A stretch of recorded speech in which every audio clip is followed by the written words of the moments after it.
자, 드디어 훈민정음 창제 원리를 공부를 하도록 하겠습니다. 자, 앞에 강의는 사실 수능 공부하는 친구들은 볼 필요 없어요. 근데 여기서부터는 사실 좀 보셔야 될 게 있고요. 그리고 대부분은 아마 배우긴 배웠더라도 좀 생소한 느낌이 좀 들 거예요. 그래서 이 중에 선생님이 이거는 꼭 외워야 한다 라는 게 있으면 그거는 진짜 반드시 외우셔야 돼요. 이건 수능 공부하는 친구들한테 하는 얘기입니다. 내신 공부하는 친구들은 그냥 다 외우시면 돼요. 알겠죠? 그냥 다 외우는 거예요, 이거는요, 내신한테는. 자, 들어갑니다. 자, 일단 기본 원리를 설명하겠습니다. 일단 자음을 창제할 때는요, 발음기관의 모양을 본뜬 상형자를 기본으로 한 다음에 가획이랑 합용의 원리를 적용을 해서 그리고 17글자를 만드세요. 세종대왕께서 만드신 겁니다. 자, 그런데 이거 외우는 겁니다, 내신 친구들은요. 근데 수능 공부하는 친구들도 이 원리 자체는 이해를 하고 있으셔야 돼요. 이게 이런 말이에요. 자, 상형자는요, 기본적으로 5개의 글자가 있어요. 이거를 외우는 방법은요, 근원무서워가 되겠습니다. 다시, 근원무서워. 어떤 모양을 본뜬 건지 이따 자세히 설명할 거예요. 자, 그러면 여기다 가획을 한다는 건 무슨 말이냐? 말 그대로 요 글자에다가 획을 1개나 2개씩 더해주는 거예요. 그래서 기역 같은 경우에는 키읔이 되고요. 니은, 디귿, 티귿. 얘는 2개를 더하는 거죠. 미음 같은 경우에는 양쪽으로 더하는 거고 얘는 위아래로 더했죠. 그 다음에 뭐 지읒, 치읒, 그 다음에 뭐 이상하게 생긴 글자 있어요. 이따 자세히 설명할 거예요. 그 다음에 히읗 이런 것들이 있습니다. 이게 가획자예요. 자, 여기까지 어렵지 않습니다. 그럼 이제 합역의 원리는 뭐냐? 저거는요, 이미 만들어 놓은 글자들을요, 모아서 함께 쓰는 거를 합용이라고 합니다. 자, 예를 들면 이런 겁니다. 자, 종류가 2가지가 있는데 첫 번째는 연서라는 게 있고 두 번째는 병서라는 게 있어요.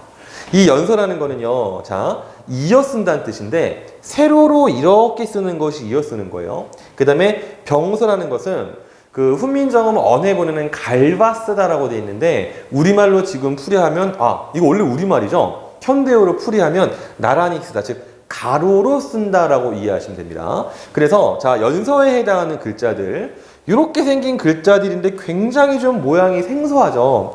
참고로 말하면 요거의 명칭이 있어요. 순경음이다라고 부릅니다. 그럼 여기서 순은 무슨 말이냐? 우리 예전에 의문론 시간에 모음이 아니지. 자꾸 말이 꼬이네요. 자, 의문론 시간에 그 자음을 배울 때 양순음이라고 배웠을 거예요. 입술을 사용해내는 소리 있죠? 그 순자가 바로 이 순자입니다. 그래서 미음, 비읍, 피읍이 기본적으로 들어가요. 그런데 경자는 뭐냐면 가볍게 낸다는 거예요. 즉, 이 무, 브, 프를 가볍게 소리를 내는데 실제로 발음 기호를 따져보면 이런 모양이 나옵니다. 자, 여기서 요 M이라는 건 뭐냐면 그냥 우리가 미음 발음하는 거랑 비슷한데 조금 연하게 낸다고 생각하시면 됩니다. 이건 실제로 우리말 쓸 때는 거의 안 썼어요. 이건 중국말 표기할 때 쓴 거고요. 그 다음에 여기 순경음 비읍이랑 피읍은 여러분들이 좀 이해할 수 있는 글자로 바꾸면 V나 F 이렇게 하면 돼요. V, F 뭐 이런 식으로 이해를 할 수가 있겠어요. 자, 그 다음에 병서는요, 또 2가지 종류로 나눠지는데요. 각자 병서라는 게 있고 합용 병서라는 게 있어요. 각자 병서는 여러분들한테 익숙한 글자입니다. 이런 글자들이에요. 쌍기역, 쌍니은, 쌍디귿, 쌍비읍, 쌍시읒, 쌍지읒, 쌍히읗. 이 중에서 쌍니은이랑 쌍히읗은 굉장히 여러분들 이상하죠? 이게 어떤 발음이었는지는 이따 알려줄 거예요. 자, 그 다음에 합용병서라는 거는 뭐냐? 얘들이랑 달라요.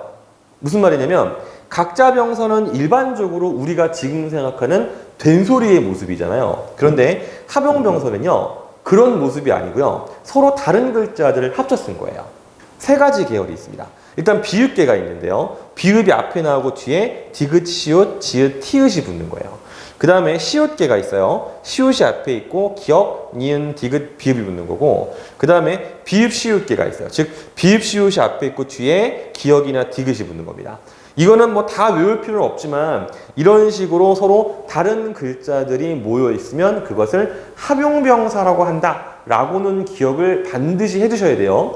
그리고 참고로 이 친구들의 발음이 과연 어떻게 되느냐? 사실 이거에는 여러 가지 학설이 있습니다. 대표적으로는 2가지가 있는데요. 첫 번째는 이 뒤에 있는 것들을 그냥 된 소리로 읽는다라는 주장이 있고요. 두 번째로는 아니다, 이거 다 발음하는 거다. 예를 들면은요, 뭐 요런 거죠. 이 친구를 발음을 해보면 이거를 뜨라고 할 수도 있지만 무드 이렇게 할 수도 있는 거예요. 그 다음에 자 요거 같은 경우도요. 우리가 뭐 이런 글자가 만약에 있으면 이거를 싸라고 하지 않고 싸 이렇게 읽는 겁니다. 실제로 이렇게 읽었을 것이다 라는 것이 약간 더 학계에서는 통용되는 견해다 라고 우리가 이해를 할 수 있겠습니다. 자 그리고 참고로 말하면은 이 친구들이요 글자의 맨 앞에 초성에 들어갈 때가 있어요. 그럴 때 우리가 특별하게 뭐라고 이름을 붙이냐면 어두자음군이다 라고 이름을 붙입니다. 아까 썼던 이 말 있잖아요. 다른 말인가? 요거 같은 경우에요. 지금 보면 초성이잖아요. 초성에 서로 다른 자음이 모여 있으니까 초성할 때 어두 말 앞이고요. 자음군은 자음들이 모여 있는 거죠. 즉 요런 거를 어두자음군이다 라고 우리가 명칭을 따로 정해서 부르고 있습니다. 자, 그 다음에 이번엔 뭘 볼 거냐면요. 모음에 대해서 보도록 합시다. 자, 성리학에서 말하는 우주의 기본 요소인 삼재를 본뜬 상형자를 기본으로 해요. 굉장히 지금 출발부터 심오하죠. 사실은 자음도요 발음 기간의 모양을 본뜨긴 했는데 이것도 우리 흔히 뭐 음양 오행설 있잖아요. 그 오행에 맞게 기본 글자들 기역, 니은, 미음 이런 것들이 다 정해져 있어요. 다만 그건 너무 복잡해서 설명 안 했을 뿐입니다. 어쨌든 다시 모음은 삼재를 기본으로 하는데 이 삼재가 우리가 흔히 말하는 천지인이에요. 이 천지인을 본뜬 사형자를 기본으로 초출, 제출, 합용의 원리를 적용해서 11자를 만들었다. 여러분 참고로 말하면 이거 다 외우시는 겁니다. 합해서 그래서 28자인 거 이거 다 기억하셔야 돼요. 이거 외우는 거예요. 자 어쨌든 내신하는 친구들은 다 이것도 외워야 되는 거고 참고로 말하면 수능을 대비하는 친구들도 요 말들은 다 알아두셔야 됩니다. 그럼 여기서 초출과 제출, 합용은 무엇이냐? 그냥 간단하게 설명하겠습니다. 초출자는요. 그냥 이런 식으로 튀어나온 것들 이게 하나만 있는 거예요. 이것의 생성 원리가 뭐냐면 어만 설명하면은요. 원래 모양은 이거거든요. 그냥 이 옆에다가 점 하나 찍은 거예요. 그런데 이거 이렇게 쓰기가 그냥 귀찮으니까 이렇게 바꾼 거예요. 알겠죠? 그럼 제출자는 뭐냐? 점 2개 찍은 거겠죠? 이런 모양입니다. 즉 요것만 갖고 설명을 하면 원래는 이런 모양의 글자인데 이게 귀찮아요. 그래가지고 얘가 이렇게 된 거예요. 알겠죠? 자 그러면 합용자는 무엇이냐? 이거는 자음의 창제 원리랑 똑같습니다. 있는 글자를 합치면 돼요. 예를 들면 이런 글자가 나올 수 있겠죠. 와 같은 경우에는 요 두 글자를 합친 거. 그 다음에 워 같은 경우에는 요 두 글자를 합친 거. 그 다음에 읽을 수가 없는 문자죠. 유야 이런 글자는 요 두 개를 합친 거. 이것도 마찬가지죠. 유야 이것도 우리가 못 읽어요. 근데 어쨌든 간에 요 두 개가 합쳐진 것으로 우리가 생각을 할 수가 있겠습니다. 자, 지금 선생님이 설명한 거는 아주 기본적인 거를 이해시키기 위해서 지금 설명을 한 거고요. 다 외우라 그랬습니다. 어쨌든 이 뒤에서부터는 실제로 어떤 식으로 자음이랑 모음이 만들어지는지를 자세하게 이제 풀어줄 거예요. 자, 일단 초성의 창제 원리, 즉 자음의 창제 원리를 살펴보도록 하겠습니다. 자, 일단 발음 기간의 순서를 외우셔야 돼요. 자, 따라해 봅니다. 아, 설, 순, 치, 후. 아마 상당히 안 따라하겠죠. 그래서 선생님이 한 번 더 합니다. 아, 설, 순, 치, 후. 요 순서는 현대국어에서 말하는 이 발음 기간의 순서랑은 달라요. 그래서 따로 외우셔야 돼요. 자, 또 아음은 무슨 소리냐? 얘는 어금니 소리예요. 즉, 이 구강 구조 내에서 어금니 있는 쪽에서 발생하는 소리다라고 볼 수 있습니다. 설음은 혀 소리고요. 순음은 입술 소리, 치음은 이빨 소리입니다. 후음은 목구멍 소리. 이건 전부 다 현대국어 의문론 시간에 배웠던 거에서 크게 다르지 않은 설명이죠. 자, 그럼 이제 우리가 이 구강의 모양을 그려놓고 대체 어떻게 만들었길래 상형자라고 하는지를 한번 살펴볼 거예요. 자, 일단 어금니에서 나는 소리가 어떻게 되느냐. 사실 이건 실제로 어금니로 소리를 내는 게 아니라 어금니 부근에서 나는 소리예요. 그래서 잘 보시면 가나 그 이런 발음할 때 혀의 위치가 이렇게 올라가면서요. 이 혀 뿌리가 어금니를 관통하는 그 사이에 있게 돼 있어요. 그때 혀의 모양이 살짝 이렇게 기역과 유사한 모양으로 나타나게 됩니다. 그래서 이 모양을 본떠서 기역이라는 글자를 만든 거예요. 그 다음에 나나나나나 이런 걸 발음해 보잖아요. 그러면 혀가 살짝 끝에가 올라가면서 이런 나이키 같은 모양이 나온다는 거를 발견할 수가 있어요. 아마 여러분들은 에이 그걸 어떻게 하라고 할 수 있는데 실제로 선생님이 대학 다닐 때 선생님 가르치신 교수분이 이거랑 관련된 책을 쓰시면서 다큐멘터리를 찍으셨는데 거기서 그 사람 몸에다가요 형광물질을 이제 주입을 한 다음에 엑스레이 동영상을 촬영을 한 적이 있었어요. 그때 선생님 후배 중에 한 친구가 이제 거기서 촬영을 했었는데 이걸 찍어보면 실제로 혀 끝에가 살짝 올라가는 모양이 나옵니다. 그거를 딱 캐치를 해가지고 세종대왕께서 니은이라는 모양을 만들어내신 거예요. 그 다음에 순음이라는 건 뭐냐면 입술이라고 했잖아요. 우리 입술 같은 경우에는 이 부분을 사용하는 건데 이거는 한문에도 입구라는 글자가 있죠. 그 입구도 상용자잖아요. 그래서 마찬가지로 그 모양을 본따서 미음이다라고 이렇게 모양을 만든 거예요. 그 다음에 치음은 뭐냐? 우리가 이런 거 발음할 때 보면 여기 있는 이 이빨 사이에서 공기가 빠져나가잖아요. 그죠? 그래서 이빨은 원래 이렇게 생겼지만 글자를 이렇게 쓰지 않고 뒤집어서 이렇게 바꿔가지고 지금의 시온 모양과 같은 모양을 만들어내신 거예요. 그 다음에 후음은 뭐 단순하죠. 목구멍이 나는 소리니까 동그랗게 그냥 이렇게 만들었습니다. 이렇게 해서 이 발음기관의 모양을 본떠서 5개의 상형자를 만드셨는데 아까도 말했지만 외우는 방식은 그놈, 무, 서, 워 이렇게 이해를 하시면 되겠습니다. 좀 유치하지만 외우는 데는 원래 유치한 게 짱인 거예요. 자, 그 다음에 이제 가획자는 어떻게 만들어지느냐. 자, 여기다가 획을 더하면 되죠. 이거 우리가 그냥 쉽게 생각할 수 있는 모양들이 있어요. 얘는 키읔입니다. 키읔. 그 다음에 이 친구는 2개가 나오죠. 디귿이랑 티읕.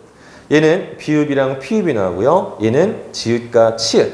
그 다음에 자, 이 친구가 조금 특이한데요. 이거 좀 지우고 설명할게요. 이런 모양이 나와요. 자, 여기서 아마 여러분들 이 글자는 대체 뭔가? 라고 아마 궁금할 텐데 좀만 이따 알려줄게요. 자, 그 다음에 병서자라는 거는 뭐냐? 아까 모양을 합쳐서 만든다 그랬죠? 그래서 기역을 합치면은 쌍기역. 그 다음에 요걸 합치면 쌍디귿. 얘들을 합치면은 쌍비읍. 그 다음에 얘는 쌍시옷, 쌍지읒. 여기는 굉장히 이상한 글자인 쌍이읒이 나옵니다. 참고로 말하면 모든 글자를 다 합칠 수는 없어요. 왜냐면 이 기역 같은 경우에는 우리가 좀 발음을 좀 공기를 압축해서 발음을 하면 쌍기역이 되는데 이거는 뭐 방법이 없죠. 그죠? 그래서 실제로 같은 발음 기관인데 그 중에서 된소리로 발음될 수 있는 것만 따져서 병서의 모양을 만들었다라고 생각을 하시면 되는 겁니다. 자, 그런데 자, 지금 이 글자를 중에서 설명이 좀 필요한 글자가 있어요. 첫 번째는 요 글자입니다. 이 이응이요. 사실 처음 만들어졌을 때는요. 그냥 모양만 있는 글자였고 소리가 없던 글자였어요. 그래서 내가 뭐라고 썼냐면 음가가 없는 형식적인 음운이라고 했죠. 물론 여러 가지 문헌들을 보면은요. 이게 소리가 있었다라는 증거도 있기는 있어요. 근데 대체적으로는 그냥 소리 없이 형식적으로 사용한 글자다. 라고 볼 수 있습니다. 이게 뭐랑 똑같은 거냐면 현대국어에서도요. 선생님 이름을 이렇게 쓰면은 우리가 초성에 나와 있는 이거는 사실 아무 소리가 없고 얘만 소리가 있다라고 하잖아요. 즉 여기 있는 이 이응은 현대국어의 초성에 해당한다. 즉 모양만 있는 글자다라고 이해를 하시면 되는 거예요. 그다음에 두 번째 이 친구의 이름은 여린히읗입니다. 이 여린이읒이라는 게 아마 여러분들 상당히 좀 느낌이 아마 이상하실 겁니다. 근데 이 친구가요, 실제 발음이 어땠을 거라고 추정하냐면요. 왜 우리가 1, 2, 3 할 때 1을 좀 세게 발음하면 1! 이렇게 발음하잖아요. 그때의 이응이 아닐까라고 추정을 하고 있어요. 그런데 이 글자는요, 사실 그렇게 많이 쓰이는 글자는 아니고요. 사실은 어떤 발음 부호, 발음 기호의 역할로 많이 사용되는 글자들인데 선생님이 지금 설명 복잡하게 달아놨지만 나중에 설명할 거라서 일단은 그냥 넘어가도록 하겠습니다. 그 다음에 이 친구는 쌍이읒이에요. 이 쌍이읒은 발음이 굉장히 설명하기 좀 어려운데요. 그러니까 히읗이 겹쳐서 발음되긴 좀 어렵고 실제로는 그러니까 약간 쌍시옷에 가까운 히읗 소리가 아닐까라고 추정을 하고 있습니다. 이 글자도 금방 사라져요. 아까도 말했지만 자, 요 글자는 소리가 없다고 했죠? 근데 곧 소리가 생기고요. 요 글자는 많이 사용되긴 하는데 얘도 금방 사라지고요. 이 글자는 정말 그냥 금방 사라져요. 그 다음에 자, 우리가 지금까지 나와 있는 글자들을 쭉 세보잖아요. 그리고 지금까지 나와 있는 글자들을 딱 봤을 때 이거 뭔가 빠져있는 것 같다는 느낌을 받는 소리들이 있어요. 예를 들어서요. 자, 우리가 지금 이 이응은 소리가 없다고 했죠? 근데 우리가 아까 선생님 이름 했을 때 이승우에서 요거는 소리가 있잖아요. 그죠? 그럼 이 소리는 대체 어떤 문자로 표현했느냐? 요런 문자로 표현했습니다. 이게 지금 잘 티가 안 날 텐데 여기에 이렇게 꼭지가 길게 달려있는 모양이에요. 이 친구의 이름은 예디응입니다. 자, 그 다음에 리을이라는 소리도 없는 걸 알 수 있죠. 그 다음에 이상하게 생긴 요런 세모난 글자도 있어요. 그럼 이 친구들은 우리가 어떤 식으로 분류하느냐? 자, 분명히 발음 기간은 정해져 있습니다. 무슨 말이냐면 요 예디응이라는 거는요, 우리가 발음을 해보잖아요. 예를 들어서 뭐 앙 이런 식으로 발음을 해보면 기억이랑 발음되는 위치가 별로 다르지 않은 걸 알 수 있어요. 이거는 현대국어를 분석할 때도 나오는 이야기입니다. 그래서 발음 기간상으로는 아음인데요. 자, 이 친구는 어떤 느낌 자체가 기억이라는 글자로 표기하기가 어려워요. 그래서 얘랑 비슷하게 모양을 만들고 여기다가 선 하나를 그어 놓은 거예요. 그래서 이치자라는 게 바로 뭐냐면 이런 식의 원리를 가지고 표현할 수 없는 다른 모양을 가진 글자다라는 뜻인 거예요. 자, 그 다음에 리을도 마찬가지입니다. 자, 이 친구에서요, 우리가 니은에서 획을 그어보면 사실 더 그으면은 그냥 트가 더 세지는 것 같은 느낌이지 이렇게 부드러운 느낌의 리을 소리라고 인식이 안 되잖아요. 그래서 이거를 그냥 구부려서 이렇게 리을로 만들어 놓고요. 이거를 뭐라고 불렀냐면 반설음이다 라고 불렀습니다. 자, 그 다음에 내가 해놓고서 안 보여주고 있었네요. 그 다음 여기 세모난 거는 뭐냐면 반치음이라고 했는데 이 반치음은 나중에는 사라져요. 자, 그런데 이 친구는 발음이 어땠느냐? 지금 영어로 따지면 Z, Z 이런 발음 있죠? 이렇게 발음됐을 것으로 추정을 하고 있습니다. 자, 지금 이렇게 선생님이 총 뭐 여러 가지 글자들을 알려줬는데 이 중에서 좀 특이한 모양의 글자들 있잖아요. 이건 뒤에 가면 자세하게 한번 정리를 할 거기 때문에 일단은 이렇게만 알아두시고 이 중에서 여러분들이 기억하셔야 될 게 있어요. 기본자가 과연 어떻게 되느냐? 17글자입니다. 자, 상용자, 그 다음에 가획자, 여기 있는 14글자랑 그 다음에 이체자에 들어가는 3글자 있죠. 요 글자만 17의 기본 글자에 들어가요. 왜 그러냐면 병서자는 만들어 놓은 글자를 합친 거기 때문에 기본 글자 체계에 안 집어넣는 거예요. 다시 이렇게 17글자가 세종대왕께서 창제하신 자음의 숫자가 되겠습니다. 자, 그 다음에 이번에는 이제 현대국어 체계랑 약간 비교를 해볼 수 있을 만한 표인데요. 제목을 보시면은요, 소리의 성질에 따른 초성의 분류다 이렇게 되어 있어요. 자, 그래서 지금 표를 보면 여러분들이 이해할 수 있는 단어도 있고 이해할 수 없는 단어도 아마 있을 겁니다. 여기서 이해할 수 있는 말은 바로 뭐냐면 현대국어의 음운 분석하는 용어들이죠. 예를 들면 안울림소리나 울림소리, 그 다음에 예사소리, 거센소리, 된소리 이런 것들.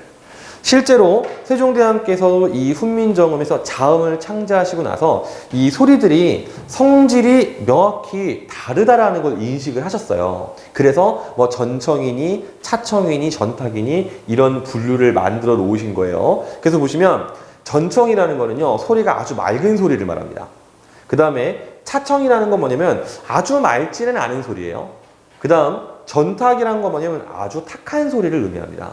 그래서 전청이 예사소리, 차청은 거센소리, 전탁은 된소리 이런 식으로 현대국어와 연결 지을 수가 있고요. 그 다음에 울림소리, 즉 불청, 불탁 얘는 맑은 것도 아니고 탁한 것도 아니고 울리는 소리다 라는 그런 뜻인데요. 얘들 모양을 보시면 우리가 현재 흔히 울림소리라고 하는 니은, 리을, 미음, 이응 있죠? 이런 것들이 다 여기에 들어가 있죠. 그런데 조금 다른 점은 뭐냐면요, 요 소리예요. 이건 아까 뭐라 그랬냐면 선생님이 Z 발음이라고 했잖아요. 근데 이 Z 발음이 특이한 게요, Z 라는 발음을 할 때 성대를 좀 울리셔야 돼요. 그래서 이거를 불청, 불탁 소리에 집어넣은 것으로 생각을 할 수가 있겠습니다. 자, 어쨌든 그래서 이 표는 여러분들이 반드시 외워야 되는 표는 아니지만 현대국어와 비교할 수 있는 의문 체계가 있었다라는 것 정도로 인식을 하시면 좋겠습니다. 그럼 이번에 뭘 볼 거냐? 모음의 창제 원리를 보도록 하겠습니다. 자, 일단 우주의 기본 원리인 삼재라는 것은 천지인, 즉 하늘과 땅과 사람이에요. 자, 이 모양을 본떠서 글자를 만드는데 기본자가 이렇게 점 하나 찍은 거. 그 다음에 이거 다 사고 보여줄게요. 이렇게 밑줄 하나 그은 거, 선 하나 그은 거 이렇게 되죠. 자, 요 모양이 왜 대체 상형이냐? 하늘은요, 옛날 사람들 인식에 동그랗다고 생각했어요. 무슨 말이냐면 뭐 지금처럼 이렇게 고층 건물 많은 데 말고요. 탁 트인 데 가서 하늘을 쭉 돌아보잖아요. 그러면 동그래요. 그죠? 그런데 우리가 문자를 사용할 때 무한히 큰 동그라미를 그릴 수가 없으니까 그냥 작은 동그라미 하나, 즉 점으로 대체를 한 거예요. 그 다음에 땅은 말 그대로 평평하죠. 그래서 평평한 모양을 추상적으로 밑줄 하나를 그은 거고, 사람이라는 거는 이렇게 딱 서 있죠. 그죠? 그래서 이렇게 선 하나를 그어가지고 이런 모양을 만든 거예요. 자, 그런데 이 천지인 글자를 만들 때 어떤 소리의 성질이 나눠져 있다라고 생각을 했어요. 자, 왜 그런지 보겠습니다. 하늘은 태양이 떠 있잖아요. 그래서 뜨거워요. 그래서 양성이 되는 거예요. 그 다음에 땅은 햇빛을 받지 않으면 차갑죠. 그래서 음성이라고 생각을 합니다. 사실 이거는 이제 주역에서 음양 오행설 얘기할 때 음양 이론을 대입을 한 거예요. 그리고 사람은 그럼 왜 중성이냐? 왜냐면 사람은 하늘의 기운과 땅의 기운을 모두 같이 갖고 있기 때문인 겁니다. 자, 그런데 얘들을 발음할 때 소리의 원리를 훈민정음의 세종대왕께서 밝혀 놓으십니다. 자, 무슨 말이냐? 그냥 밑에서부터 해볼게요. 혀를 오므리지 않는다. 발음하면 그냥 펴놓고 힘 빼고 하면 이 이렇게 발음되죠. 근데 그 상태에서 혀를 조금만 뒤로 오므리면 이렇게 되고요. 이거를 더 깊이 당겨서 하면요, 이렇게 발음이 되죠. 즉 그런 식으로 이 아래 아자, 이 친구 이름이 아래 아자예요. 아래 아자는 깊은 소리가 나고요. 자는 깊지도 얕지도 않은 소리가 나고, 이는 얕은 소리가 난다라고 생각을 하신 겁니다. 자, 어쨌든 이런 식으로 세 가지의 기본자를 만드셨는데, 그럼 초출할 때는 어떻게 하시느냐? 아까 말했지만 점 하나를 찍는 게 초출이라고 했잖아요. 그래서 이 친구에도 점 하나를 찍고 이 친구에도 점 하나를 찍어요. 그런데 점을 찍는 위치에 따라서 양성의 성질이랑 음성의 성질을 구분합니다. 예를 들면은 자, 이 친구들, 얘는 보시면 요 위에다 점을 찍거나 혹은 요 오른쪽에다 점을 찍었죠. 그죠? 자, 근데 이 친구들은 어때요? 요 밑에 점을 찍거나 왼편에다가 점을 찍었죠. 그 이유는 이건 선생님 생각이에요. 그냥 외우기 쉬우라고 하는 말입니다. 자, 옛날 사람들 생각에 위가 좋은 거고 오른쪽이 좋은 거예요. 그 다음에 아래랑 왼쪽은 나쁜 거예요. 근데 또 양성, 음성을 생각해 보면은 양성은 좋은 거고 음성은 안 좋은 거예요. 그래서 거기에 맞춰서 점을 위랑 오른쪽에 찍은 것은 양성, 반대로 찍은 것은 음성이다 라고 그냥 나는 가르칩니다. 알겠죠? 자, 이런 식으로 해서 지금 요 두 글자에다가 이 점을 어느 위치에 찍느냐에 따라서 양성, 음성이 구분이 됐고, 점 하나를 찍어서 초출자인 거예요. 그럼 제출자는 뭐냐? 똑같은 위치에 점 하나를 다시 찍으면 돼요. 즉 요런 모양이 나오죠. 요야, 그 다음에 유여. 자, 그럼 이제 합용자는 뭐냐? 만들어진 거를 그냥 합쳐 쓰는 거예요. 이런 모양이죠. 요거 두 개를 합치면 와가 되고, 요거 두 개를 합치면 요야 이렇게 됩니다. 요거 두 개를 합치면 뭐가 되고요. 요거 두 개를 합치면 유여 이렇게 발음이 돼요. 자, 그런데 또 여기까지 써놓고 보니까 도저히 발견이 되지 않는 그런 모음들이 머릿속에서 막 떠오르죠. 자, 그건 왜 그러냐? 실제로 이게 모든 모음을 다 보여준 게 아니라서 그래요. 지금 잘 보시면 여기에 사람만 외롭게 따로 떨어져 있는 거 보이시죠? 그래서 어떤 식으로 또 글자를 추가하시냐면 이렇게 만들어진 글자를 그대로 이랑 더해버리십니다. 이거를 뭐라고 하냐면 여이상합자라고 불러요. 자, 이런 모양이에요. 이 친구랑 이를 더하면은 이런 모양이 나오죠. 참고로 이 친구는 현대는 그냥 애라고 읽으면 되는 글자예요. 그 다음에 이번에는 의랑 이를 합치면 의가 되죠. 이랑 똑같은 방식으로 얘랑 얘랑 합치고 얘랑 얘랑 합치고 얘랑 얘랑 합치고 얘랑 얘랑 합치고 해서 이런 식의 글자들의 모양이 등장을 하게 됩니다. 자, 그런데 쭉 보면은요, 우리가 도저히 발음할 수 없는 글자들이 있어요. 아까 다시 위로 올라가 보면은요, 요 문자 발음이 안 되죠. 그죠? 그 다음에 요 문자 발음이 안 됩니다. 또 밑으로 살펴보면은요, 요 글자도 발음이 안 되고, 요 글자도 발음이 안 되고, 요 글자도 발음이 안 되고, 얘도 발음이 안 돼요. 자, 이 발음이 안 되는 문자들이 창제된 이유는 바로 뭐냐면은 모음은 정말 이론적으로 만드신 글자예요. 그래서 이런 주역의 원리, 성리학의 원리가 대입이 되다 보니까 실제로는 사용하지 않지만 이론상 가능한 글자들의 모양이 다 나왔다라고 생각을 하시면 됩니다. 자, 어쨌든 자, 이렇게 해서 지금 우리가 사용이 가능한 모음의 글자를 다 살펴본 건데 이거를 전부 다 모음의 11자로 볼 수는 없어요. 모음은요, 딱 여기까지만을 기본 11자라고 우리가 이야기를 하고 있습니다. 자, 왜 그러냐? 자음에서도요, 합용자부터는 이미 만들어진 글자를 합친 거라서 기본 글자로 안 집어넣었죠? 모음도 마찬가지예요.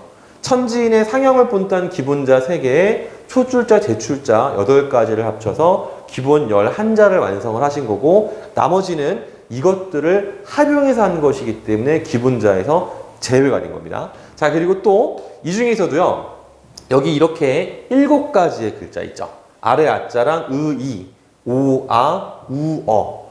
요 7글자가 중세시대의 단모음이었고요. 그 다음에 여기 제출자는 이중모음이었는데 나머지들 중에서도 사실은 나머지들 중에서가 아니고 나머지도 전부 다 이중모음으로 생각을 하시면 되겠습니다. 자, 그럼 이번에는요, 종성 체계를 볼 건데 사실 종성은 우리가 지금 그냥 자음으로 처리하잖아요. 세종대왕도 생각이 비슷하셨어요.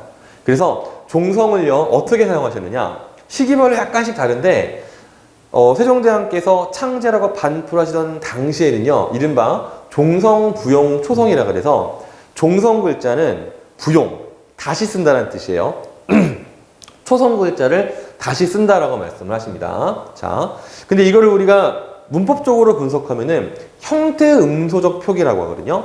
이 형태음소적 표기라는 게 뭐냐면 단어가 갖고 있는 원래의 모양을 그대로 밝혀 적어준다는 거예요. 참고로 현대국어의 표기법 체계가 형태음소적인 표기입니다. 그 다음에 언해본이라고 해서 조금만 지나가면 불과 이건 20년도 안 지났을 때거든요. 이때 사람들이 이런 생각을 해요. 무슨 말이냐? 실제로 문자를 운용을 해보니까 이 받침 글자에 써봤자 발음이 안 되는 글자들이 자꾸 나오는 거죠. 그래서 그런 걸 다 잘라버리고 나니까 8가지 정도만 소리를 남겨놓으면 받침 글자를 다 표현할 수 있겠구나. 이거를 뭐라고 하느냐? 팔종성 가족용이라고 합니다. 즉 8개의 종성이 있으면 가히 만족할 만하다. 만족하게 쓸 수 있다. 이런 뜻이에요. 그래서 기역, 니은, 디귿, 리을, 미음, 비읍, 시옷, 이응 이렇게 8개만 남겨놓게 됩니다. 이건 우리가 뭐라고 하느냐? 음소적 표기라고 하는데 음소적 표기는 뭐냐면 소리를 중시한 표기예요. 참고로 이때부터 계속 소리를 중시한 표기가 지속이 되다가 현대에 들어와서 다시 형태 음소적 표기로 바뀌는 겁니다. 자, 그 다음에 17세기가 되면 칠종성법이라고 그래서요. 이 8가지 글자들 중에서 한 가지가 빠집니다. 자, 여기서 디귿이 빠지게 되는데 그 이유가 뭐냐면 그러니까 소리가 계속 변해요. 그러니까 자음도 우리는 지금 뭐 지읒 발음이 어디라고 알고 있냐면요. 경구개음으로 알고 있잖아요. 근데 이 전기중세국어에서는요. 이 지읒 발음이 치조음에 가까웠어요. 근데 후기로 가면서 우리가 알고 있는 자음 체계랑 소리가 유사해지거든요. 그런 여러 가지 변화를 겪으면서 받침으로 나오는 디귿이랑 시옷이 예전에는 사실 명확히 구분이 됐다가 17세기쯤에 이르면 둘이 구분이 잘 안 되기 시작해요. 자음의 소리가 바뀌기 때문에. 그래서 이 디귿과 시옷의 발음은 대체로 디귿으로 유사해지고요. 다만 표기는 그냥 시옷으로 하게 되었다라고 생각을 할 수 있습니다. 자, 그 다음에 현대 십종성법은요. 자, 다 알고 있는 거죠. 그놈 다리만 보여. 혹은 가느다란 물방울. 이렇게 7가지 글자를 사용하는데, 자, 현재 우리는요, 표기를 할 때는 형태 음소적, 즉 원래 단어의 모양을 그대로 씁니다. 다만 발음할 때는 요 7개의 소리만 지금 인정을 하고 있죠. 자, 선생님이 지금 종성법을 되게 복잡하게 설명했는데 이거는 말 그대로 이론이에요. 여러분들이 사례를 알고 있으셔야 돼요. 그래서 사례를 보여주도록 하겠습니다. 자, 이제 사례를 볼 건데요. 자, 종성보형 초성. 자, 아까도 말했지만 이거는 초성이 들어있는 글자를 다 쓸 수 있어요. 그래서 되게 이상한 모양들이 막 들어있습니다. 자, 여기 반치음 들어있죠. 사실 발음이 어떻게 될지 모르겠는데 그 다음에 여기 지읒, 그 다음에 뭐 치읒, 그 다음에 뭐 티읒, 뭐 피읒 이렇게 들어있어요. 그러니까 옛날에는 그냥 말 그대로 그냥 초성에 들어갈 수 있는 글자는 다 집어넣은 거고, 그러니까 단어의 원래 모양을 그대로 지킨 형태음소 표기를 한 거예요. 그런데 팔종성법으로 바뀌면서 이 위에 있던 것들이 모양이 바뀌기 시작합니다. 예를 들면은요, 이건 오타가 있는데 요 지읒이 아니라 시옷이에요. 자, 지읒이 시옷이 된다든지, 아니면 치읒이 시옷이 된다든지, 뭐 여기 다 마찬가지죠 여기. 그 다음에 티읒은 디귿이 되고 피읍은 비읍이 되는. 이런 식으로 실제로 발음되는 그 모양으로 이렇게 바뀌고 있다는 것을 알 수 있어요. 그 다음에 칠종성법이 되면은요. 자, 그대로 내려오고요. 그 다음에 지금 여기 사례는 좀 보여주기가 어려워서 다른 거를 좀 보여주겠습니다. 중세국어에서 버디귿이라고 했던 것이 버시옷이 되고요. 그 다음에 부디귿이라고 했던 것이 부시옷이 돼요. 여기 있는 벗과 붓은 우리가 알고 있는 그 벗과 붓이 맞습니다. 이거는 프렌드고요. 얘는 이렇게 하는 붓이에요. 그 다음에 현대국어 같은 경우에는요. 자, 쓸 때는 낫이라고 그냥 쓰죠. 나티읒으로. 그런데 이거를 발음할 때는 나디귿 이렇게 발음하고요. 옷도 마찬가지죠. 시옷이라고 쓰고 디귿. 맞다도 지읒이라고 쓰고 디귿. 부엌도 키읔이라고 쓰고 기역 이렇게 쓰죠. 즉 표기는 형태 음소적, 그러나 발음은 그냥 소리 나는 대로 이렇게 지금 종성법이 정리가 되어 있습니다.